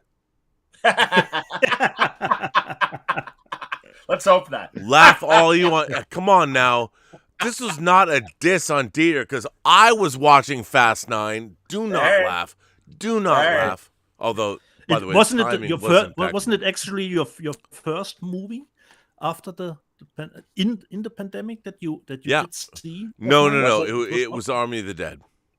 Army of the Okay. Dead was the first. Yeah. Okay. Yeah. Which I Funny. fucking hated. Yeah. That's the problem, Rob. You asked before, and you asked Dieter in terms of can we make new stuff? And Yeah, it's- well, it is hard to get traction on new stuff, man. I mean, it's Yeah. very funny. Like here's why at this point in Star Trek, they're like, "Well, Rob, we want you to administer the secondary hull, or where engineering is." I'd be like, "Okay, fuck all y'all. This shit sucks, and let's make it better. Let's make it 23rd century better, and they'd be or 24th century better." And they did great work, and they presented it, and I think they won the first prize. You know, whatever. When And go ahead, I was going to say Discovery when they go, Admiral, it's an anomaly. What is it? We just told you, Admiral, it's a my goddamn God, I mean- anomaly. Jesus, is the audience that dumb? I think the writers don't know what an anomaly is. I honestly believe that, because that scene in particular is so exemplary of a modern Trek. 100%, man. And we're supposed to like be, oh, it's great. I'm like, bruh, no, it's not. It's not. I'm not a racist. I'm not. I mean, it's so funny. When I'm like called a racist, I really wish that I could trot out my sexual history. I'm like, no, but it was pretty good. Nice. And I know, man. but it's so weird. It's so weird because the people that like, why would they report on you? Like you just bought art supplies to make some shit. So why is there some douchebag who's harassing you? Why is that? Knuckleheads, man. I don't know. Oh, and why can't? By the way, I had a show much like when you were on the Baltimore Comic-Con for us last year. I did another show about super spies in comics. Oh, okay. And I did it with my buddy Jeff. Steranko? Well, of course, and Nick Fury and everything. But I had Jeff Parker on, who's doing Ninjak for Valiant right now. Right. And it's excellent. Javier Polito was the artist on the first arc. My buddy Mike Norton has taken over in January when they come back. But they the first arc is available through Valiant as a trade this Wednesday. That's cool. It's great. But I was telling him, Hardcover? I would imagine. I don't know if there's a hardcover. I know that the softcover is coming out. But regardless, I'm like, I love this, and I know Rob does. And Dieter, I don't know if you're a Prisoner guy, Patrick McGowan. Huh. But why can't actually not? no? Because I mean, other than the Dean Motter, Rich Asquick, early '80s, That's sequel, that goes way back. I mean, like Shattered Image. Mr. X and Shatter and oh man, wow. I mean, good people have tried to make new good Prisoner comics. Something is missing, and wouldn't you think maybe because we're such a scrutinized society now, and cameras are omnipresent everywhere, maybe the Village is a concept that is no longer. I mean, we are the Village. We're living in the Village. Oh no, I agree with that 100%. And that's why you can't make new ones. I don't know. Yep. All Well, right. Dieter, like, let me ask. That was an easy question. All right, go on. No, I think I would throw it out to you too. I mean, you know, you're in a country. Well, you're in a country. Germany's undergoing turmoil as Angela Merkel leaves, and you have to find new people to fill her place. Well, like Mr. Reagan was saying, I mean, how do you go about that? Well, it doesn't affect my daily life. God damn it! Why not? In general, considering a change in the political top doesn't throw me off that much. Your daily life. Yeah. No, Dieter, I'm really glad you said that, because honestly, I'm a political junkie, and I'm trying to sober up and spend less time on it, because I do believe that the majority of countries and the majority of the populace of all these countries are like, it doesn't matter. It doesn't affect my day-to-day life. Yeah. And they don't get involved in the drama that political news has become, especially in America, where it's again. I was in sports radio for 20 years. It's like watching sports, and it's ridiculous. The pundits and the empty-headed debate, rather than the real facts of what's going on. God, I had a good friend of mine who leans right, and I was talking to him, and he's like, "Well, the Confederate flag that happened years before the Civil War." I'm like, "No, it didn't." Yeah, I know. Like, oh yeah. man. And I said, "Dude, look it up right now." And he's like, "Oh, I always thought that was a bigger representation of the South beyond, prior to the Civil War and more than just states' rights and slavery." And I'm like, "No, man, I don't know how to break it to you. That's the reality." But again, he's indoctrinated in a different world where, oh no, this is a tradition that goes on decades. Yeah, decades. But again, it all started with the Civil War. And that's why it's like, okay, I get it. But I also think, no, this is a terrible symbol. You have to not parade it on top of state, capitals and whatever legislatures and the Civil War statues. It's like, no, sorry, you lost. And I couldn't agree with you more. I love that idea. I mean, it's obvious to us, but again, there's a culture that doesn't even know its own history and are happy to tell you, no, you don't understand. And it's like, check your facts, buddy. What are you gonna do? So I get it. Well, Dieter, what are you gonna do though? I don't know. Fuck, man. I mean, it's bigger than our pay grade. You know that. Well, and again, all you can do is think globally, act locally. You talk to your friends and you try to explain it. I mean, that's the thing. I have a lot of conservative friends that did like Trump, that don't like Trump, and I just try to understand where they're coming from and say, but don't you think X? And have a calm conversation with them. And I don't shun them because our political differences are there. no. But by the same token, if they get something wrong, it's like, no, that's not true. You're being told a lie right now. Yeah. What else can you do? And also, by the way, I don't claim to know everything, and that's why I talk to them, because I want to understand where they're coming from. Yeah. Well, I don't disagree. I think you're absolutely right. What else can you do, man? Well, the stuff with my firm, that was something that affected me, to show that I'm vaccinated, to just get into my firm, that I can do some work. Well, I mean, here's the funny thing. That was some political decision that got made. So what I would ask you, if they're not going to fire you and you worked like 3 stories on their work, I'm like, okay, let's cut you a check for $100,000. Where's that?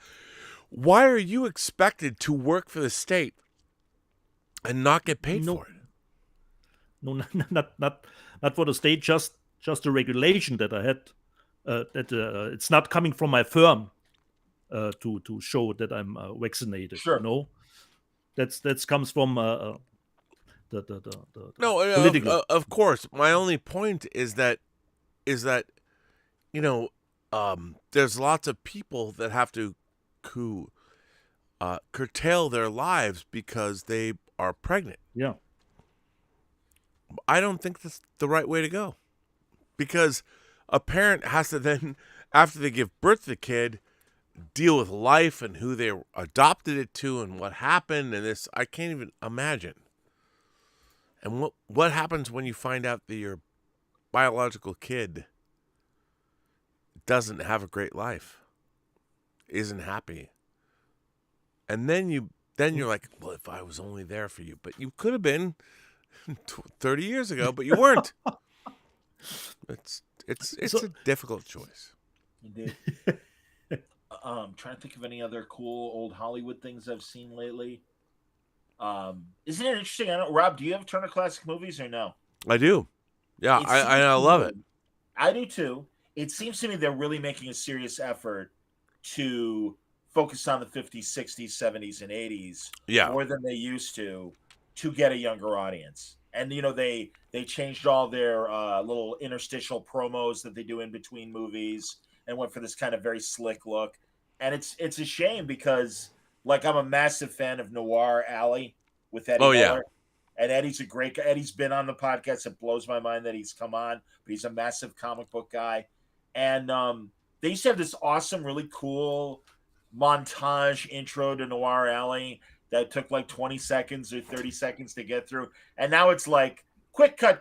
Here's Noir Alley. Hi, I'm Eddie Muller. And it's like, okay, whatever. But I almost think like that they are like right now, there's been a festival of George Hamilton movies, the likes of which I don't remember seeing so many movies in a concentrated like 4-month period. I'm like, okay, so George clearly is going to be at their next live Comic-Con like TCM event in LA. And I'm sure George will be sitting down and telling us about making the Evel Knievel movie and the various other movies. And I like George Hamilton. I'm not shitting on him. He's a fun actor. But it's like, that's a lot of goddamn George Hamilton lately, man. Yep. So what happened? What do you mean? Well, what happened? The end. What was the ultimate end game of all this? What happened? Well, I guess we're still seeing it. I don't know if their viewership is increasing with younger people. I'm assuming not, because again, I think old classic Hollywood is a niche thing, just like Star Trek is. But you know what? Isn't that weird that it, excuse me? Isn't that weird that it is? Like, what I don't get is that niche Hollywood is awesome. Agreed. It's so good. Yes. So why? I mean, I honestly hear from people like, well, I'm not going to watch that movie. It's black and white. I'm like, right. Yeah. I'm like, wait, what? Like, why would you watch a great story? And I think that the great movies like All About Eve or whatever, you can't help but love it. Well, and even going back to the Silence, they were really inventive with camera technique and montage and dissolves, and then sound came and sadly kind of kneecapped them, and they really had to go back to, all right, we're basically showing a stage presentation as film, because they had to wire the stage for microphones and everything. But again, things evolved again. And also, by the way, I do like that they're focusing on newer decades. They had a Gordon Parks night where they showed Shaft and a bunch of other movies that he did, and a great Gordon Parks documentary. So no, there's great stories to be told, and certainly their international features have expanded. I had the Z Network back when I was a kid when we first got cable. Sure, LA, yeah. Man, and had it in Chicago too. And it was a great foreign movie channel.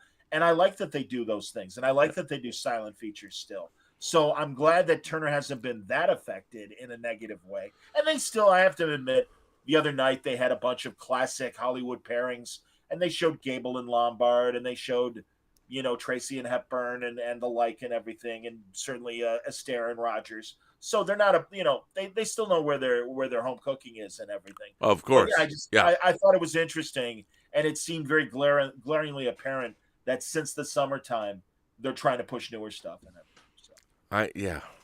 What are you gonna do? But a great story is a great story. I'm with you, man. No. I mean, that's. Well, we grew up in that 3-channel world of, and if we were lucky, a couple UHFs where we'd have Saturday afternoon and Sunday afternoon movies and stuff, and it was all RKO and Fox and like the best stuff. I've told you before, Peacock annoys the shit out of me because they have over 100 years of Universal film that they should have on their channel. Yep, they don't. I know. Yeah, and 70 years of television when you think about it. And it's like, I want all the NBC Mystery Movie Wheel TV shows on Peacock. I want to see the Snoop sisters. Because why not? Why not? Why not? And Banachek, along with Columbo. Banachek. I can't believe you Come on. George Papard. Good Lord. I love that show. All the Levinson and Link shows, all the TV shows they made. Those are top-notch mysteries, man. No, I agree. And look, on that note, I need to end this show. All right, buddy. It's cool. And no problem. Dieter. Yeah. We will do Let's Get Physical Media next week. Yeah. Not this week. No. But I want to thank John Suntress. And by the way, John, please tell us, where can we find you? Oh, it's my pleasure, buddy. It's wordballoon.com.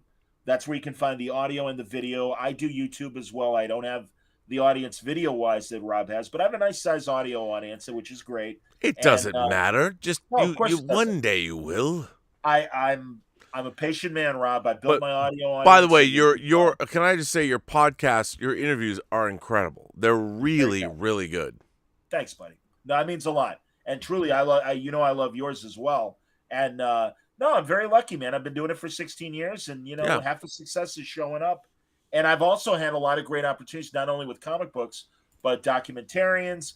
I'm going to talk. I talked to I forget his name now, but it was on Disney Plus. It was a documentary. It was called Stuntman, and it was all about a Hollywood stuntman that actually did the Evel Knievel Snake River Canyon successfully.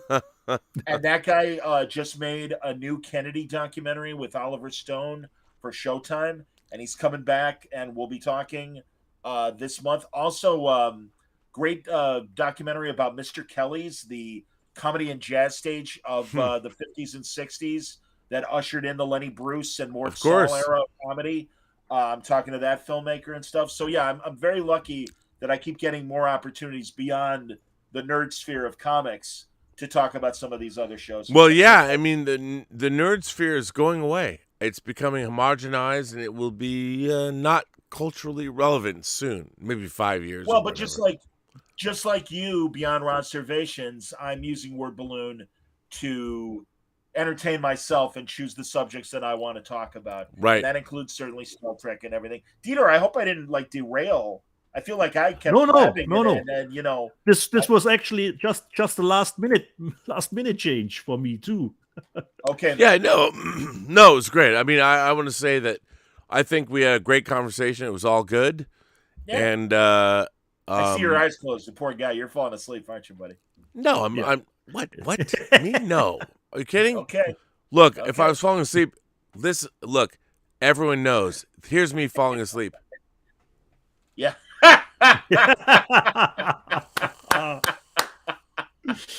In there. I like it. That's awesome. Is he frozen himself? That's hilarious. There you go. He's probably. It's like watching. And by the way, I would say this: if I was going to fall asleep, I'd be like, "Listen, man." And I don't even remember what I said. I was like, "Thank everybody for thank you all for the tweets and everything." Well, Dieter, I'm so glad to meet Fantastic. you and everything. And like I said, I've enjoyed when you and Rob get together, and you're one of my favorite YouTubers. Great to hear, John. Well. Great to hear. No, I think, yes. So we're not going to do Let's Get Physical Media this week because we don't have anything to show. But there will be a Rob. By the way, I have a great Rob observations. I have a great response. I asked a question to a very powerful Hollywood producer who I got a response from. So thank him. So tomorrow, it will be a great show. Just so you know. Let me tease that on Monday night, Tom King, the fine Batman writer, and just wrapped up Strange Adventures, one of the best Adam Strange stories ever, and did a great Rorschach series. He's doing a great Supergirl series. Oh, I'm a huge Tom King fan. But you know, you know what I would say to him? Drill him to the wall. Be like, come on, man. You're one of the best modern comic writers ever. What the fuck is happening with DC and Marvel? Come on. Honestly, I think DC lately has been great, but I think Marvel is, it's the tortoise and the hare, man. And Marvel will get its mojo back. And I mean, thankfully, I'm still. Will they though? I mean. Yeah, I think creatively they will. I do. I mean, I think Chip Zdarsky's still a great Daredevil writer. I think Jason Aaron is still a great Avengers writer. Those are two off the top of my head that I'm proud to say I'm still following and I think are excellent stories. It's again, it's an interesting time in comics. I'm glad I'm ringside for it to cover it, and I'm glad that I've built enough of a reputation that most of the top writers and artists still want to come back and talk. So that's cool. Well, all right, okay, I'll buy that. It's fine. I have to say that Gray L. Garrett sends in a super chat and says, "It's okay, Rob. You can say it. Star Trek Discovery is woke." Here's the thing. To me, if something is woke, like I think the word woke has been perverted. I want things to be woke. The problem that I have is that the things that are called woke now suck. Yeah, that's all they're are. terrible representations of what the idea of woke is. It's superficial wokeness. It's, hey, look, we've got trans characters. That's great. Can you tell us about them? Well, they're trans. Yeah, Right. What else? Yeah. Well, they're trans. And it's like, again, Sulu, Uhura, Chekhov, all these great multi-ethnic characters of Star Trek's history have always had something beyond their nationality or gender or sexuality that they brought to the table. And these people don't write them that way. And that's an embarrassment. Worse, they don't know how to write them that way. It's insulting. It really is insulting for a Trek audience that has always been at least as enlightened. Well, and that's the other thing. They read the books, man. They were Heinlein fans. They read Dune in the 60s. They already knew all this stuff. Yep. No, you're right, man. And it's true. I mean, and if anything, Trek used to inspire us to have new ideas and new thoughts. And now we're smarter than the Star Trek we're given. And that's sad. That's really Ravage than the other boo-boo bear. Yeah, it's not. Anyway. And by the way, isn't that stupid? Of course it is. Like, why do we know more about the very shows we love? It's not good. No. And on that note, yes, sir. I would say that, God damn it, shit. Can Star Trek be better, please? Can it be? I don't know. So S-Beam says, an interesting Saturday Midnight Metal. Not the normal cast, but it's great to be introduced to John and see Dieter. Off to bed. Stay metal, amigos. Well, that's a tacit approval if I ever heard one. Sounds good, man. My God, gents, I think so. Little Venus says, Rob, have you watched or are you currently watching Netflix's Lost in Space? If so, what are your thoughts? Funny you should ask. Have you guys watched it yet? Yes. I've not. I didn't get around to season 3. I'm 5 episodes in. I love it. I mean, great. It's really, here's the thing. It moves at a breakneck pace, and I just love the actors. I love the whole show, but ultimately, I love the fact that Lost in Space is it's happy, it's joyous.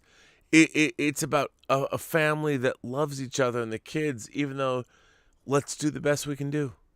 It's all about ingenuity and human endeavor, and it's very uplifting. I watch it, I'm like, fuck yeah, dude.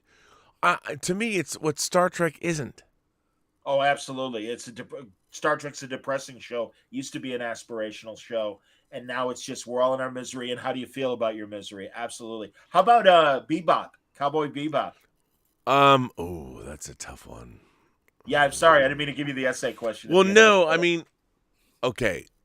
I love the original. I love the anime. I love the anime. I love it. I think the live action is, look, they're trying really hard, but they don't have the resources or the ability to craft a character. I mean, I thought John Cho is not bad, but it's like it's hard. An adaptation is not the show. Right. It's like what happened with the Sin City movies. Oh man. And I love the Sin City movies, but they tried too hard to replicate the comic, and I think that's what's happening on the live action. I still like it. I do too. I do too. I do. And are you a Cowboy Bebop guy at all? The anime? Well, I love the anime. I mean, I own both seasons of the anime. Me too. I love that show. It's so good. But what's funny is, and I think this is the problem with all anime, it's a product of its culture. It's a product of Japan. And so it's not, you can't just take the show and transpose it because Yeah. you're dealing with other issues. Yes. And I feel like I feel like I'm watching this weird. It's so of a piece, but I do feel I'm watching something that's a recreation, something weird. It's bizarre. I've never felt that way before. And I've watched the Blu-rays. I'm like, I love, like 4 years ago, I think I watched it. I'm like, this show fucking rules. Oh my God, yeah. It's so good. And now, somebody knew that was true, but now they're like going through, I'm like, just tell the goddamn story. It's already there. But no. What are you going to do? They tried. You know, we'll see. Yeah. I'm not at Wheel of Time yet. Dieter, are you the Wheel of Time guy, or is that... No, I'm not caught up on Wheel of Time, but I quite enjoyed Cowboy Bebop, but I haven't watched the anime, so I did get into it without pre-existing knowledge of the show. The episodes were sometimes up and down, but I quite enjoyed it. But I will delve into the anime now and see how it will hold up on the other way around. Sure, it's pure. Of course. It's more, the anime is more pure, but having not seen it's like when you watch a great cover band and you never heard the original version of something. There was a band called Walk the Earth that did the song someone that I used to know, and I prefer it to the original. But that's the first version that I heard. Well, wait, I would say this: wait, your first track, you're gonna love it. You'll love it. You'll be like, this fucking rules. Oh yeah. Oh no, the anime is amazing, Dieter. You will love it. I mean, great music, and it's the same music as they use. I'm surprised that that Cowboy Bebop is just one season. Wasn't it? Yeah. Well, it was, but they didn't know how I was gonna do. So right. Oh, okay. Right. We'll see. Okay. I haven't watched Masters of the Universe second half of the first season yet. Don't. Oh, but I want to talk to Susan, my buddy who's Enchantress. You know? Oh well, then yes, then there you have to do it. Susan Eisenberg. Like I said, enough shows to watch, so it's not a disappointment that the Discovery isn't on Netflix. You're not missing anymore. Discovery, buddy. You're cool. Oh God! Oh my God! So guys, I have to go. What's nice to see you, Dieter. Thank you. By the way, thank you, John Suntress. Thank you for being here, Dieter Bastian. Thank you for being here.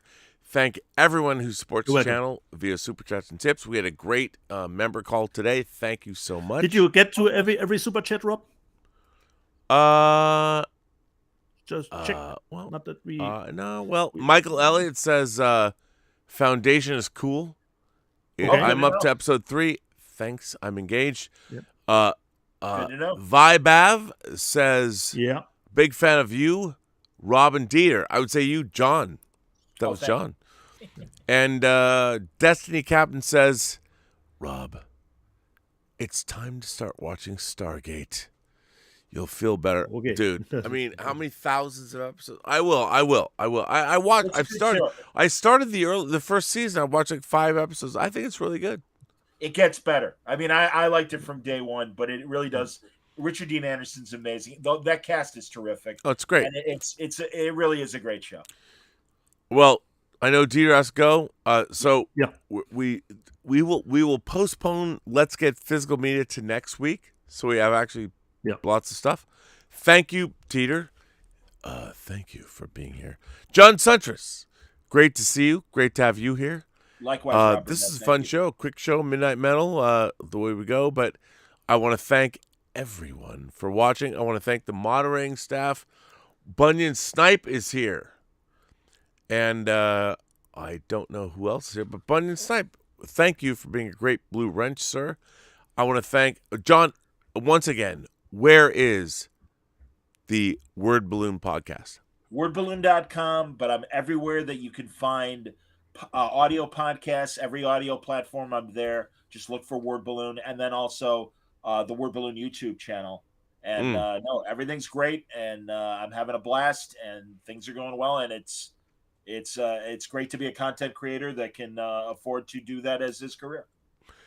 And Dieter, I know you can find yourself on my channel, but I don't have an exclusive contract because you go on other people's channels. So what's up? They invited me. It's just an invite, Rob. Not. They didn't get me on to sign a contract. Come on, man. Don't be defensive. It's cool. You're still metal. It's all good. Don't worry. I'm just gonna bust your balls. So it's all good. Yeah, So where, if Dieter, if someone wanted to send you like, I don't know, an action figure, do you have a PO box? I have, but the address is not out at the moment. But the people that want to reach me, they know how to do it, because some people did manage to get to me. So they sent me letters for Let's Get Physical I have Media. nothing to do with that. Just I want to say that I absolve myself don't of all even Dieter Bastian responsibility. Just saying. Yeah, I've gotten letters now, Rob, that they don't go through the proper channels anymore. Yeah, because they're probably Get from them women in directly. prison that want you to like. I mean, I don't know. Just kidding. I didn't mean to say it. Oh wait, hang on. In a world, no, it's all good. Getting no one sends. I only get bills in the mail. So if I got something else, it would be great. That's awesome. Like Rob, people can always leave comments in the comment section. I will always try to get around to the comments when people want to. No, you're very good about that, and I appreciate that. Yeah. Okay. But on that note, gents, Dieter, I know you have to go to bed. There's work to be done. No, not to bed, Rep. To eat something. What? You do that? Yeah, it's summertime. And John, thank you for being here. My pleasure, Rob. Please listen to the John Suntress, the pop culture. What? Word balloon. Word balloon. It's a great pop culture podcast. I think my favorite. Thanks, so it's buddy. Officially called wordballoon.com. Well, it's at wordballoon.com, but it's just Word Balloon. Yeah, okay, just Word Balloon. It is the great pop culture podcast that I know. I mean, I love it, and so, Thanks, but it's wordballoon.com. Yeah, well, good. That's the URL for it. That's where everything is. But also, like I said, wherever you find audio podcasts, just search for Word Balloon, you'll find me, and also my YouTube channel, which is also called Word Balloon. So, which is great. Which is fantastic. But so when I say pop culture, that's too generic. Don't search for that. No, I always say the comic book conversation show. That's my slug line. But I also indulge my other interests. I mean, old Hollywood and documentaries. And yeah, you don't just talk about comic books. I mean, right. you're the Word Balloon. You never know what you're gonna get, which I love. It's including so good. The audio of this very video cast. I will be appropriating it for an episode of Word Balloon. Please do. So, thank you, buddy. I give you full permission to do so. You're very kind to do so. I appreciate that. I kind of figured we had that arrangement, but yeah, thank you. Of course. My God. Because again, I love talking to you. And really, Dieter, it's been a true pleasure getting to talk to you. And I look forward to your guys' next physical media show. So thank you, John. Tomorrow, today is December 5th. Our next Let's Get Physical Media will be on December 12th. Yes? Yes. That sounds right. Yeah, and hopefully, I bought nothing this week, but I have a lot of stuff coming because there has been a lot of great stuff released on physical media in the last 2 weeks. Dieter's like, really? Has there? I don't know. I mean, no, there really has. I mean, cool. Boutique shit. Don't you think so? Yeah, next week should probably be a little more juicy. So yes, so let's take tomorrow off. Why not? Or take today off. It's December 5th. Today. We'll come back December 12th. It'll be fine. People will be like, where'd you guys go? I don't know. On a Sunday, we wanted to sit in bed and watch TV and drink. And then people are like, what, Lorraine? If you're a Back to the Future fan. What? We'll all be in our purple Calvin Klein underwear. I know, right? TV and films. Absolutely, man.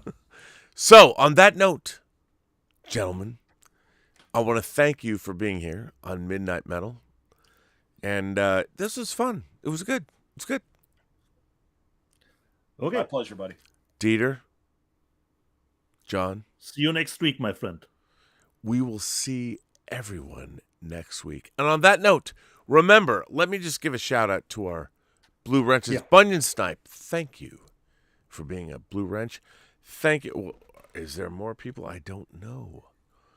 I think maybe Bunyan Snipe. I'm looking. Well, thank you for Bunyan Snipe to be a moderator. Thank you for everyone who supports the channel via super chats, tips, and memberships.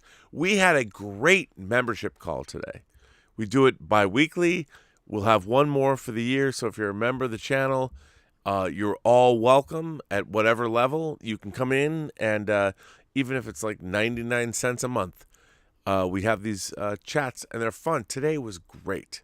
So thank you all for supporting the channel.